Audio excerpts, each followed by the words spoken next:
সন্তান মাকে হত্যা করল। নিজের গর্ভধারিণী মাকে নির্মমভাবে হত্যা করার অভিযোগ উঠেছে। বেসরকারি টেলিভিশনগুলোতে খবর দেখার পর হাত পা কাঁপছে, পুরো বাংলাদেশের সবাই চিন্তায়, বিশেষ করে পিতামাতারা। সন্তান মাকে হত্যা করে ফেলছে, সন্তানের ন্যূনতম অনুশোচনা হচ্ছে না, এবং তাও মেরে ফেলেছে মাত্র 500 টাকা নিজের প্রেমিকার জন্য। নাউজুবিল্লাহ মিন জালিক। সন্তান কতটা নিকৃষ্ট, বেয়াদব, জানোয়ার আর কুলাঙ্গার হলে এমন করতে পারে? এই পৃথিবী আল্লাহ তাআলা ১৫০০ বছর আগে বলেছেন, উলাইকা কাল আনআম বাল হুম আদল। পৃথিবীতে কিছু মানুষ থাকবে যারা জানোয়ার থেকে নিকৃষ্ট। এমন একটি জানোয়ার থেকে নিকৃষ্ট সন্তান আমরা পেয়ে গিয়েছি, যার কাছে কলিজার টুকরা মা নিরাপদ না, যার কাছে মা 500 টাকার জন্য আর প্রেমিকার জন্য হত্যার শিকার হয়। সেই সমাজ ব্যবস্থার ভবিষ্যৎ কি হবে? কলিজার টুকরা মা, যিনি কত কষ্ট করে লালন পালন করেছে সন্তানকে, কত ভালোবাসা আদরে চাদরে লালন পালন করেছে সন্তানকে, সেই সন্তান আজকে প্রেমিকার জন্য মাকে মেরে ফেলে। আর কোনো অনুশোচনা বোধ পর্যন্ত তার চেহারা, ছবি, প্রক্রিয়ায়, এবং হত্যা করার পর ডাকাতের একটা নাটক সাজিয়ে তাকে ডিপ ফ্রিজে ঢুকিয়ে রেখে কি এক নোংরা পরিবেশ তৈরি করেছে। এই বাংলাদেশের কোনো মানুষ এটা বিশ্বাসই করতে পারতো না যদি এটা তথ্য র্যাব বের না করত। কীভাবে সম্ভব যে মাকে সন্তান মেরে ফেলেছে? আজকে সন্তানের প্রতি, পিতামাতার প্রতি আল্লাহ সুবহানাহু ওয়া তাআলার যে আদেশ ছিল, সেটা যদি আমরা ফলো করতাম, এমন নিকৃষ্ট সমাজে আমাদের পরিণত হতো না।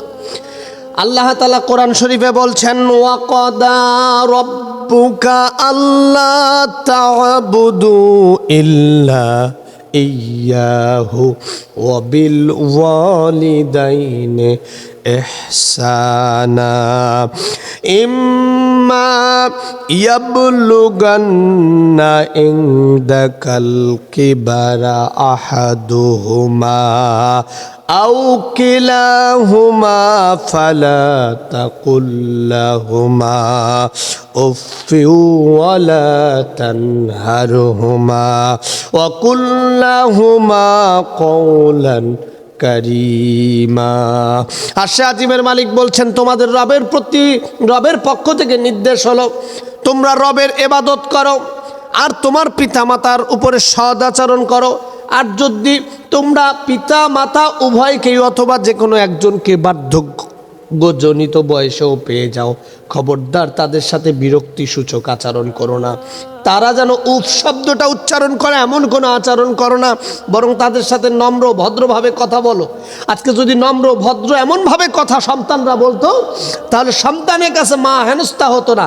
মা বাবা সন্তানের কল্যাণ চায়, যার কারণে সন্তানকে নিয়ে পরিকল্পনা করে। আর এই কলিজার টুকরা বেয়াদব, এই বেয়াদব সন্তান সেই মাকে হত্যা করে ফেললো। রাসূল আকরাম সাল্লাল্লাহু আলাইহি সাল্লাম বলছেন যে, সাহাবায়ে কেরাম বলছেন যে একদিন রাসূল সাল্লাল্লাহু আলাইহি সাল্লাম সিঁড়ি দিয়া জুমার খুতবার সময় সিঁড়িতে উঠছেন। যখন তিনি প্রথম সিঁড়িতে উঠলেন, আমিন বললেন। দ্বিতীয় সিঁড়িতে যখন উঠলেন, তিনি আবার আমিন বললেন। তৃতীয় সিঁড়িতে যখন উঠলেন, তখনও তিনি আমিন বললেন। এমন সময় সাহাবায়ে কেরাম জিজ্ঞাসা করলেন, রাসূল সাল্লাল্লাহু আলাইহি সাল্লাম, আপনি যে বারবার আমিন বললেন, এটা রহস্য তো বুঝলাম না।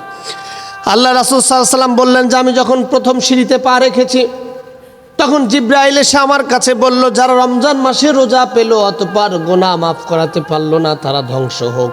আমি বললাম আমিন।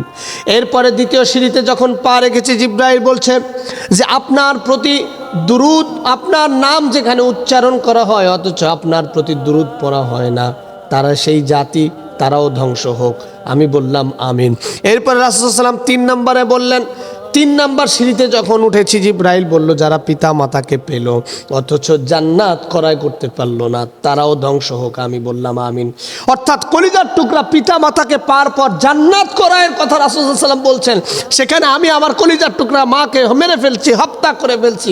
সমাজ আজকে কোথায় গিয়ে দাঁড়িয়েছে? আজকে সমাজ যেন ইয়াবার সমাজ, আজকে সমাজ যেন গাজার সমাজ, আজকে সমাজ যেন প্রেম প্রীতির সমাজ, আজকে সমাজ যেন টাকা জুয়ার সমাজ। আজকে পিতামাতা জুয়া, টাকা না দিলেই পিতাকে মারে, মাকে মারে, এমন অহরহ ঘটনা আমরা দেখতে পাচ্ছি। এমন সন্তান জন্ম দিয়ে পিতামাতা আজকে আতঙ্কিত। আজকে সমাজকে যদি পাল্টে দিতে হয়, সমাজের এই অসভ্য চরিত্রকে যদি পাল্টে দিতে হয়, কোরআন ছাড়া আর কোনো বিকল্প পথ নাই। এর জন্য আসুন আল্লাহ সুবহানাহু ওয়া তাআলার সন্তুষ্টি, রাসূল সাল্লাল্লাহু আলাইহি সাল্লামের সন্তুষ্টি এবং জীবন পরিক্রিয়ার জন্য আমরা যারা তরুণ যুবকেরা আছি, পিতা মাতার খেদমত করি, পিতা মাতাকে ভালোবাসি। খবরদার উপ শব্দটা যেন পিতা মাতা উচ্চারণ না করে। আর যে জানোয়ার কুলাঙ্গার এমন কাজ করছে, এমন কাজ থেকে আল্লাহ তাআলা যেন আমাদেরকে শিক্ষা গ্রহণ করে